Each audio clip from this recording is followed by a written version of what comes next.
दोस्तों, मैं आपको सुना रहा हूं अपनी मंडली के सदस्य जमशेद कमर सिद्दीकी की लिखी कहानी शीन काफ। इस कहानी में अब तक आपने सुना रशीद अहमद, जिनका तलफ़्फ़ुज़ या प्रोनंसिएशन ख़राब है, शाइस्ता सिद्दीकी से प्यार करते हैं। शाइस्ता के बीमार वालिद शीन काफ के माहिर हैं और इसी के कारण रशीद को वो ना कह दें, ये डर उनकी बेटी को सता रहा है। खैर, रिश्ते की बात करने रशीद शाइस्ता के घर पहुंच जाते हैं। अब आगे। वो एक बड़ा सा पुरानी दीवारों वाला कमरा था। एक तरफ बिस्तर पर सफ़ेद लुंगी और गोल गले वाली बनियाइन पहने वसीम साहब लेटे थे, जिनके बाजू पर कुछ तार जैसे लिपटे थे जो ब्लड प्रेशर वाली मशीन तक जाते थे। इधर सोफे पर रशीद भाई घुटने जोड़े सामने अलमारी पर लगी उर्दू की किताबों को यूं देख रहे थे जैसे शहर से पहली बार गांव आया आदमी धान के खेत को देखता है। उनके बगल में लड्डन उस ब्लड प्रेशर वाली मशीन पे लगी स्क्रीन को घूर रहे थे, मानो उस पे चित्रहार आने वाला हो। सामने वाली मेज पर चाय, बिस्कुट, नमकीन, समोसे और खस का शरबत था और उस तरफ बैठे थे वसीम साहब के दोस्त प्रदीप, जो लगातार रशीद को घूरे जा रहे थे। प्रदीप साहब का लगाया हुआ रहमानी साहब के बेटे वाला रिश्ता कैंसिल हो जाने से वो बड़ी खुंदक में थे।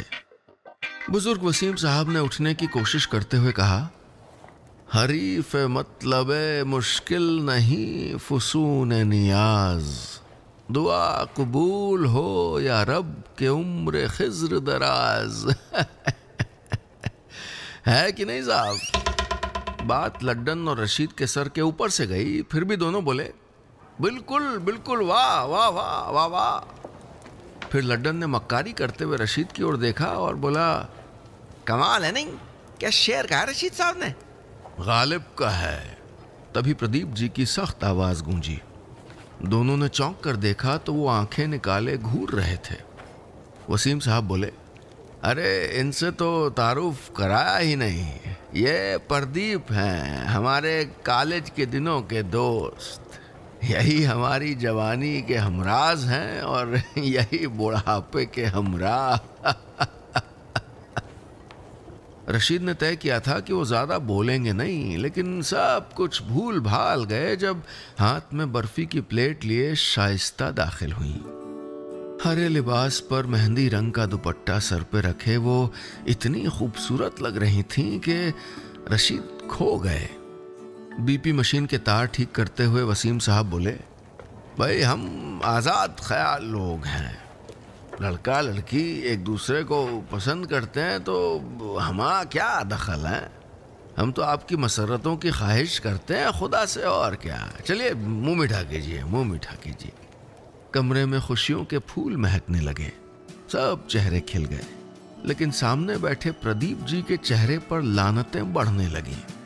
उन्होंने ठुड्डी खुजलाते हुए कुछ सोचा, जानबूझ के चाय उठाई और चीनी चम्मच में लेकर रशीद की तरफ इशारा किया। वो बेचारे शाइस्ता की तरफ देखते हुए बेख्याली में बोले, हाँ शक्कर एक ही चम्मच रखिएगा। अचानक सन्नाटा पसर गया। बीपी की मशीन की स्क्रीन पर हल्की पी पी की आवाज के साथ लकीरें ऊपर नीचे होने लगी। लड्डन को उधर मजा आने लगा। रशीद अब भी शाइस्ता के सुर्ख रुखसारों में मगन थे। प्रदीप जी ने जानबूझ के शरबत उठाते हुए शरारत से कहा, आपने चाय ले ली, वरना ये शरबत पिलाता, खस का स्पेशल है, आपने पिया है? रशीद बिना उनकी तरफ देख के बोले, हाँ शकीला की शादी में ये शरबत पिया था हमने। बीपी की मशीन से पी पी पी का सायरन बजने लगा। वसीम साहब का चेहरा गुस्से से तमतमा उठा। कमरे का मंजर बदल गया। कुछ देर बाद कमरे से सिर्फ दो आवाजें आ रही थीं, एक वसीम साहब के चीखने की और दूसरी बीपी की मशीन के सायरन की। दोस्तों, आगे की कहानी सुनने के लिए ऊपर जो छोटी सी विंडो देख रहे हैं उसको क्लिक करिए और सीधे अगले सेगमेंट में पहुंच जाइए।